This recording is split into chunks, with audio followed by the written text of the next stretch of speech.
The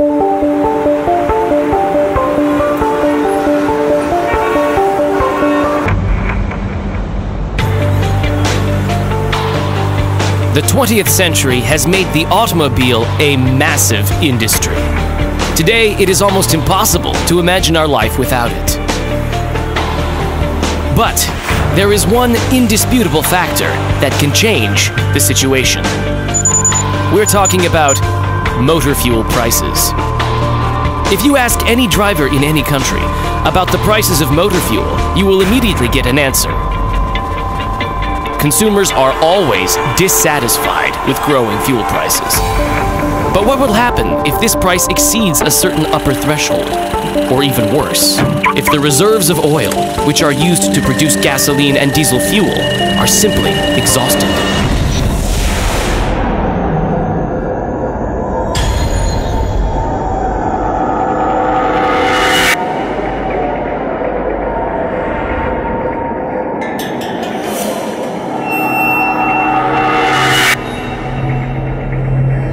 This is a fantastic situation, which is unlikely to ever happen in reality. After all, if the problem is mainly in prices and availability of fuel, then it will be enough to use an alternative type of fuel, and everything will be all right.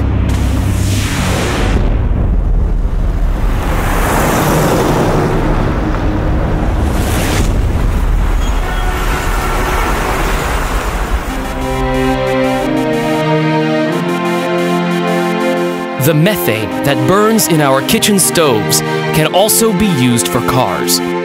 It costs about half the price of gasoline and diesel fuel.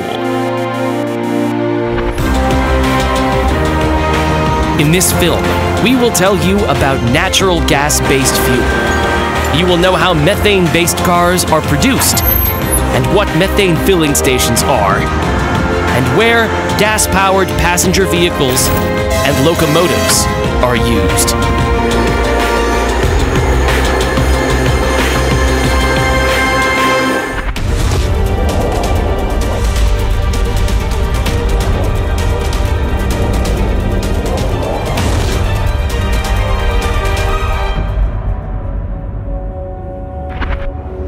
On the surface, it is a very simple question. How much oil and natural gas is left on the Earth? It may surprise you, but it's not known for certain. There is a range of factors preventing scientists from naming the exact amount, mainly because there are still undiscovered oil and natural gas reserves. We can only say, and very cautiously, one thing. There are fewer oil reserves left than the reserves of natural gas. Under very rough estimates, oil reserves will be exhausted in around 80 to 100 years, while natural gas reserves will be fully used in 300 years. People produce and consume more oil than methane. As a result, oil reserves will be exhausted earlier than natural gas reserves. Nobody knows when it will happen, but it will happen. And at that moment, methane will become the main type of hydrocarbon fuel, which will also be used for filling automobiles.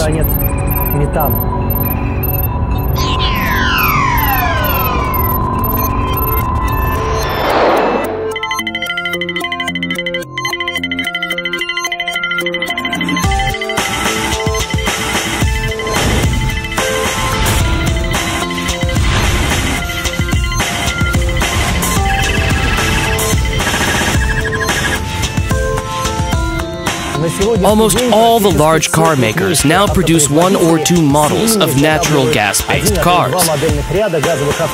Not only in order to match popular trends, although this is also important, but due to their economic efficiency.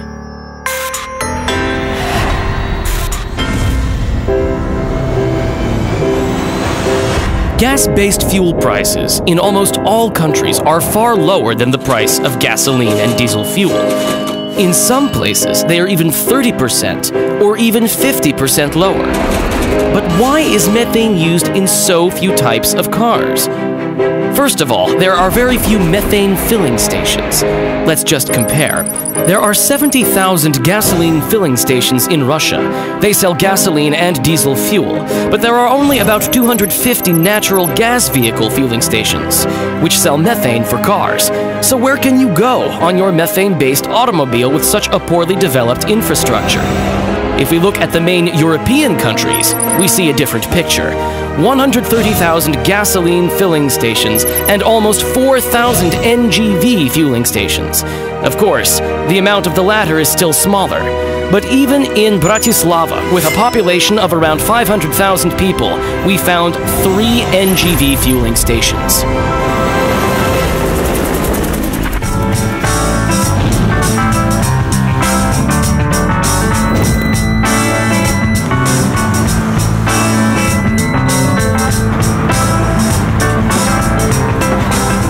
How is a natural gas-based automobile filled with fuel? First, you pay. You can pay with a banking card. You can buy some fuel for a certain sum or just completely refill your tank.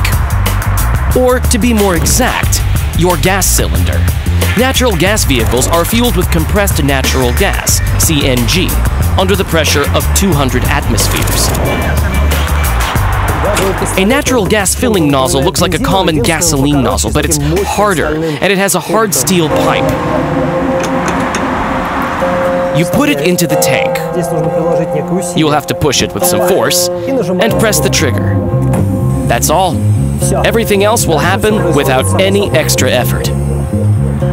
If we compare the fuel consumption of gasoline and natural gas-based cars, the figures will be equal. 1 liter of gasoline is almost equal to 1 cubic meter of compressed natural gas. The main difference is the price. It will cost about 47 euros to fully fill this car with gasoline, and just 21 to fill it with methane. In both cases, the car would have covered the exact same distance. Here's the bill. Let's go.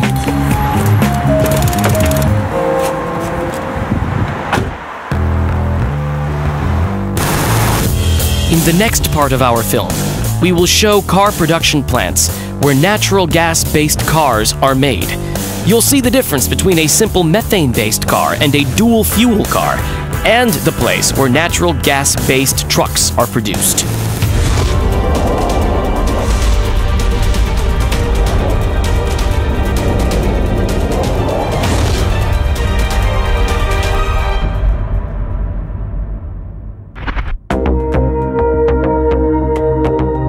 There are now around 18 million methane-based cars all over the world.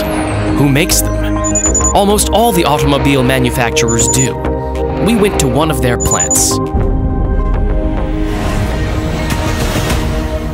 Since the end of the last century, all the largest car makers have transformed common automobiles into dual-fuel vehicles at the request of their customers. It means that they made cars that could run on both types of fuel, gasoline and methane. But these cars were always custom orders. Now, they are commercially available. Natural gas-based automobiles account for 1/10 of all the products that are manufactured at this plant. To be more exact, these are dual-fuel cars. They can use both gasoline and methane. What is the main reason why your company is producing the CNG cars? The CNG cars, they are an alternative to the gasoline cars or the diesel cars. But what kind of alternative? Money, ecological? What is the alternative? Yes. Both of them. The CNG is cheaper than the normal gasoline or diesel, therefore it's an economic alternative. On the other side, the CNG is very clean in comparison to, for example, gasoline or diesel.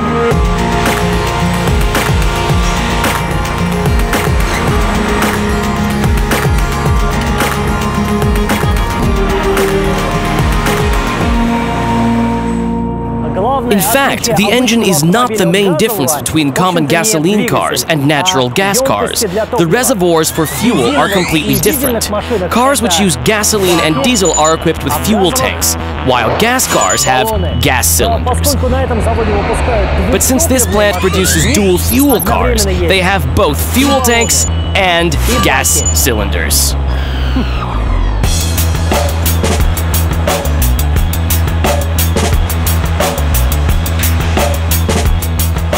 If we look at a gasoline car and a dual-fuel car, we will see that the main difference between them is these additional cylinders for compressed gas. One might say that their engines are also different, but it's just not true. Now, can you guess which of these engines belongs to a gasoline car and which is made for a methane-based car? Well, which? You've got a couple of seconds to think about it. And so, for the right answer, this is the engine of a gasoline car and this a methane-based car, although it's quite difficult to guess because they look quite similar. And what is more surprising, their constructions are also similar. In fact, the only difference is their fuel injection systems. There are two such systems in a dual-fuel engine, one for gas and the other for methane. A pressure-reducing regulator is located near the engine. It reduces the pressure of gas coming from the cylinders. In all other respects, these engines are almost identical.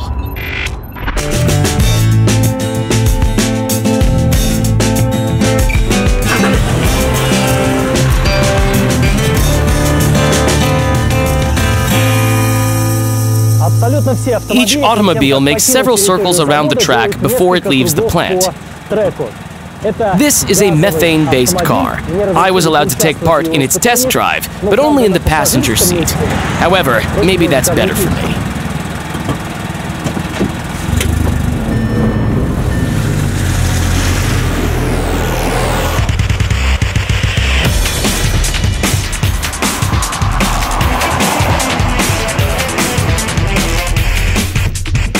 This track consists of sections with different types of road pavement.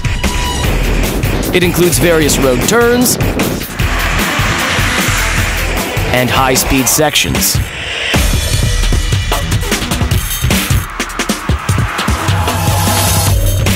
When you're inside a dual-fuel automobile, you immediately notice that the engine is much quieter.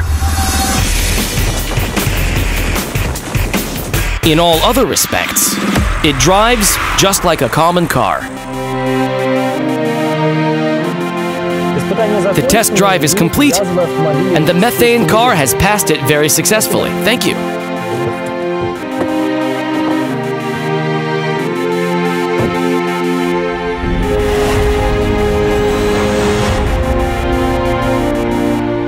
Apart from dual-fuel passenger cars, there are also vehicles that use only natural gas. For example, the Russian car production plant KAMAZ has long produced methane-based trucks. Since the late 80s, KAMAZ has produced gas diesel trucks, which use mixtures of methane and diesel fuel.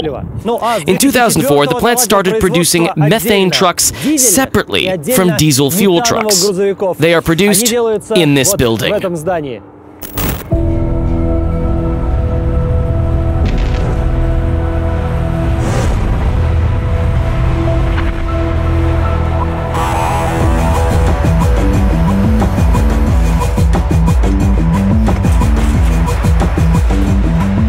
Natural gas-based trucks account for 5% of all the trucks made at this plant. These trucks can use only compressed natural gas. They have no fuel tanks. So really, the only distinctive feature of this methane truck are its reservoirs for fuel, gas cylinders, engine, and a fuel injection system. Yes, but using methane vehicles, we reach the Euro 4 and Euro 5 levels of the European emission standards, which is also important. Environmental friendliness is another feature for gas-based vehicles, in contrast with gasoline and diesel fuel automobiles. No filters or additional measures to purify the fuel are needed. The methane, which is injected into cars, is the same natural gas which burns in our kitchen stoves. While burning, it only releases water and carbon dioxide, and in the most harmless amounts, compared with all other known types of fossil fuels. The gas cylinders are installed at another plant, not far from here, just about 10 kilometers.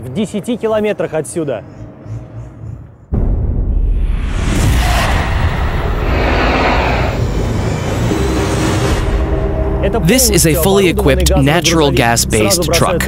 You can notice these gas cylinders at once, and they are not made of metal, but, well, let's reveal the facts in the proper order.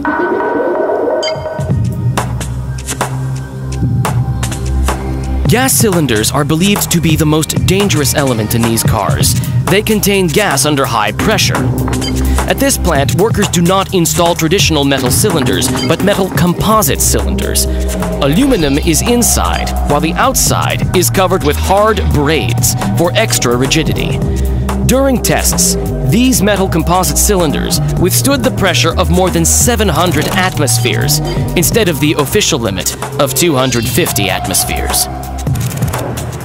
There are 13 units. This is the standard amount of cylinders that is installed in a gas-based truck. It means that 4 units will be put on the left side and the remaining 9 units behind the cabin. Of course, they can install more natural gas cylinders. It depends on the client's requirements, as well as on the model of the vehicle. However, even 13 natural gas cylinders can reduce the carrying capacity of the vehicle by 1 ton. Of course, this is an obvious complication, but what can we do about it? This is the price you pay for this type of fuel. It takes 1 day to connect the gas cylinders and test the engine. And after it's done, everything is ready.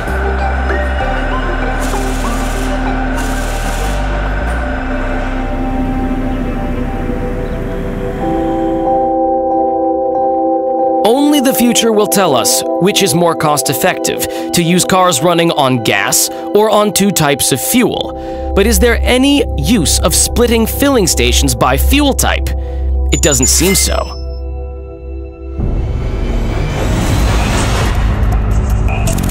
What could be easier than to do what you see here?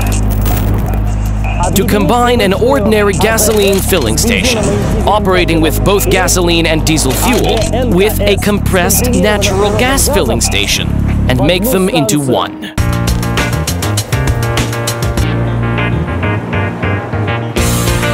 The integration of gasoline and compressed gas filling stations primarily consists of 3 operations.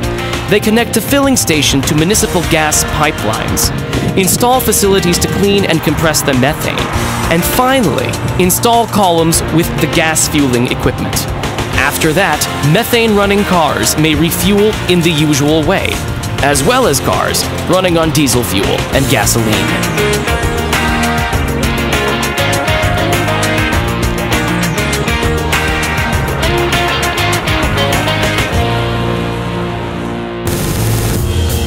Coming up, gas monsters, locomotives, and sea ships. Where are they being made, and for what purpose?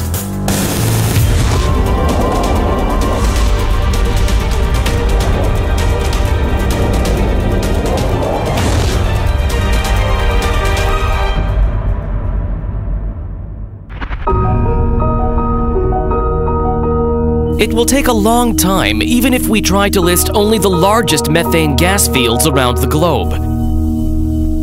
But let's mention just some of them.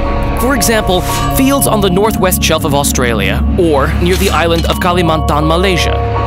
The North Dome and South Pars field in the Persian Gulf, the Yolatan field in Turkmenistan, the Urengoy and Yamburg deposits in West Siberia, the Stockman field in the Barents Sea, natural gas fields in the North Sea, the Leviathan field on the Israeli shelf, fields in the Gulf of Mexico and in the Republic of Trinidad and Tobago, and in the East Brazil shelf.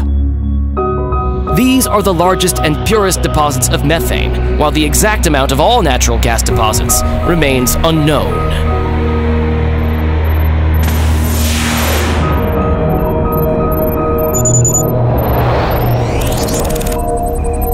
In Russia, methane is produced near Sakhalin Island, in the Republic of Yakutia, as well as in other areas long known to be rich in oil and natural gas reserves. For example, the North Caucasus, Astrakhan, in the Timan-Pechora Basin, and on a number of West Siberia deposits among the world's largest, Zapolyarnaya, Yamburgskaya, Yuzhno-Russkaya, Komsomolskaya, and Urengoyskaya fields.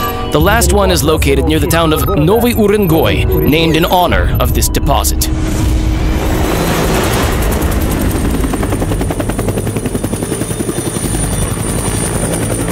Methane is produced with the help of drilling rigs. They drill the ground, making long wells measuring up to several kilometers to reach gas-bearing foundations. Methane is later processed at specific plants where they clean it, dehydrate it, and separate out mineral impurities. After that, the gas is supplied to cities and localities through pipelines with the use of compressor station chains. But this is only one of two ways to deliver methane to consumers. The other way is cooling the gas to cryogenic or very low temperatures. After the gas becomes liquid, it is transported in thermally insulated containers. This ultra-cooled methane is called liquefied natural gas, or LNG.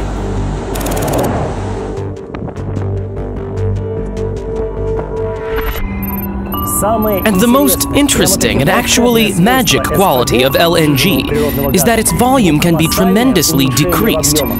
Imagine that this bottle is filled with methane. If the temperature of gas is lowered to minus 162 degrees Celsius, all this gas will compress and turn into a liquid, with its volume being reduced 600 times. If it's heated up again, then it will regain its previous volume. So, LNG is a more compact way to store and transport methane.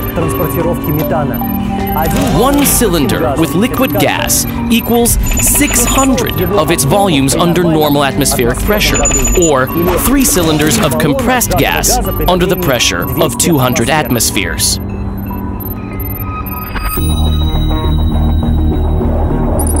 A lot of countries have already begun using LNG to fuel motor transport, and some countries have gone even further. Sweden, one of the first countries which started using LNG to fuel such giant vessels. This is the gas-running ferry Viking Grace. This is not an experimental ship, but rather quite a commercial one.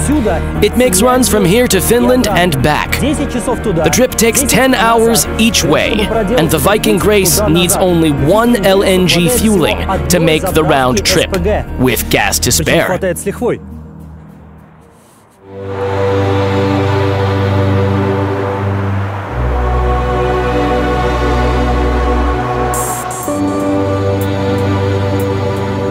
But the gas ferry needs to be fueled before it sets off.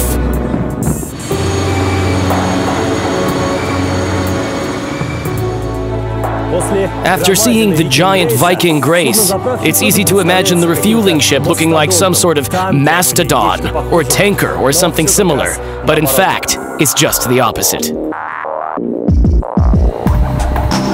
The refueling ship is called Seagas.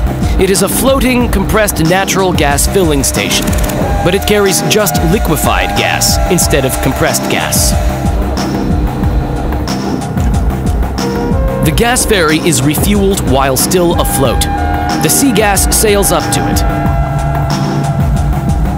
connects to the ferry with thermally insulated hoses, and pumps LNG into it. It's pretty obvious that the refueling process has started because the pipes connecting the Seagas and the Viking Grace have immediately been covered with heavy frost.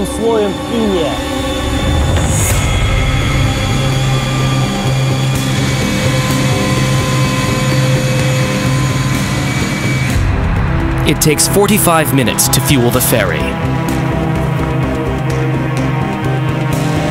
After that, the Seagas separates.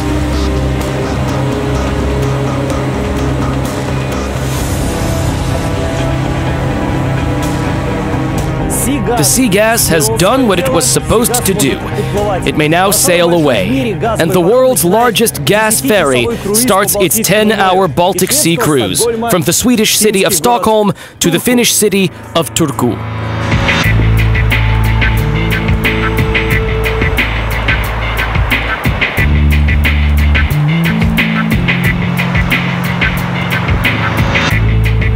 And here they are, 2 cryogenic containers located in the after part of the ferry. Each contains 200 cubic meters of LNG. The purpose of these containers is to maintain temperature, but not pressure, as ultra-cooled methane is indeed a more compact way to store methane compared to compressed gas. Now tell me, how all the system works. Here you can see the bunkering stations. We are using the bunker stations for filling the tanks with LNG, that's liquefied natural gas. And then when we have the gas in liquid form in the tanks, we will vaporize it in the tank room and use it in the engines. Common diesel engines running on gas, natural gas. And these 4 engines are producing electricity. They each have 1 generator and they are producing 6.6 kV electricity. And this electricity we are using for the propulsion, for example. We have 2 electrical motors that are driving the propellers.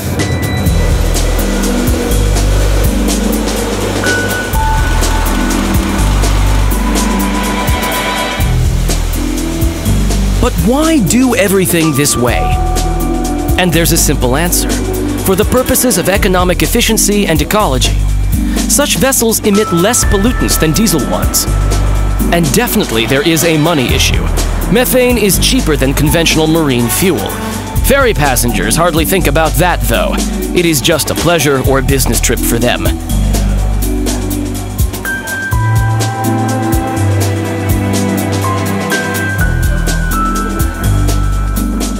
Leaving it, they do not even realize that they were just on the largest and most eco-friendly gas vessel in the world.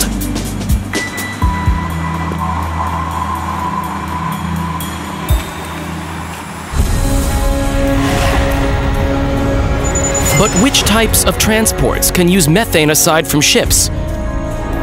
Practically any type of transport. For example, they built a gas-powered locomotive in Russia, and it runs on liquefied natural gas.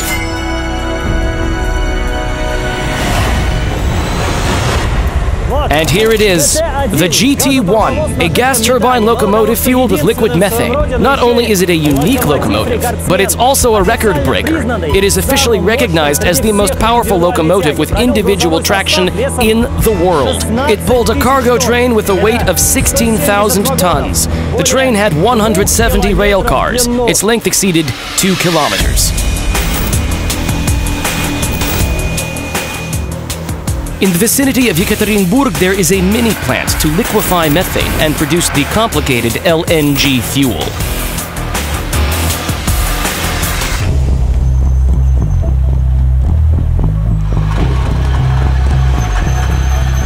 We have already seen how the refueling ship approached the ferry, but this is different with the gas locomotive. On the contrary, it has to run to a place where it is refueled several times a week.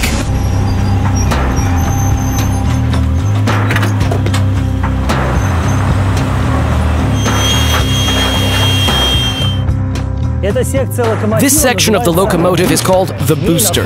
It holds a cryogenic container, the very same thermally insulated tank where LNG is pumped into and kept. And this section is called the motor. You can easily guess from its name that this is the place where liquefied natural gas turns into energy.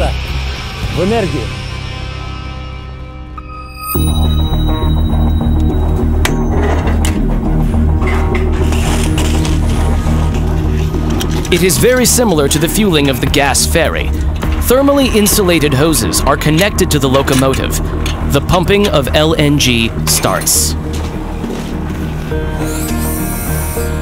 It lasts slightly over an hour. In the future, they plan to install detachable thermally insulated tanks on board such gas turbine locomotives. This will allow delivering full tanks to stations where locomotives are located to simply replace the empty ones.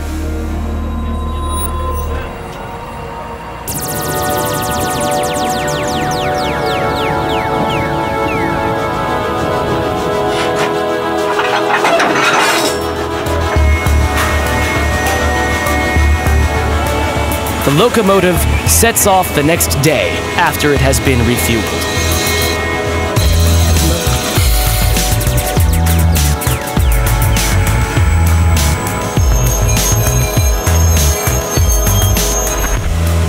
The engine system of the gas turbine locomotive resembles the one installed at the ferry, although it is a little different. LNG is heated, turns into gas, and its volume increases. It gets into the turbine.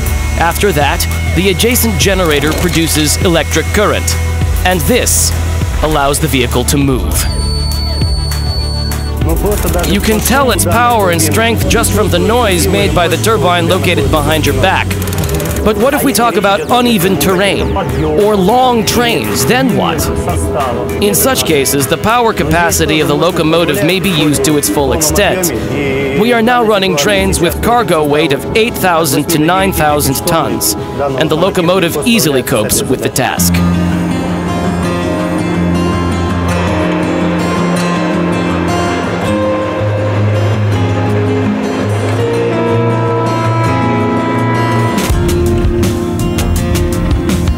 At present, the locomotive performs its journey several times a week, with a distance of 160 kilometers. However, this is rather a test vehicle. It is used to test new equipment. At the same time, it's not an ordinary locomotive, which means that it properly draws trains. And it does not look peculiar, not for a specialist, at least.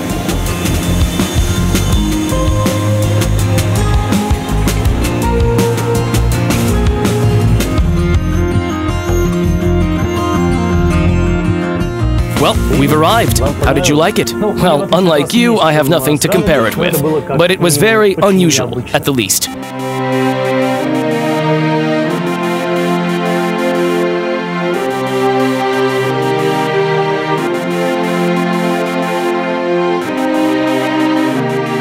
It is probably no coincidence that the first ever internal combustion engine was running on methane gas. There is a huge variety of automobile power units at the moment, but every one of them will take a back seat sooner or later, giving way for something new, probably something that has yet to be invented. However, gas engine fuel is now an appropriate alternative to gasoline and diesel fuel, at least because it is cheaper and more environmentally friendly. And we are not talking about some global change of the existing conditions on the sales market. Everything has already been invented long ago, and it works perfectly. All that remains is for us to make one small step.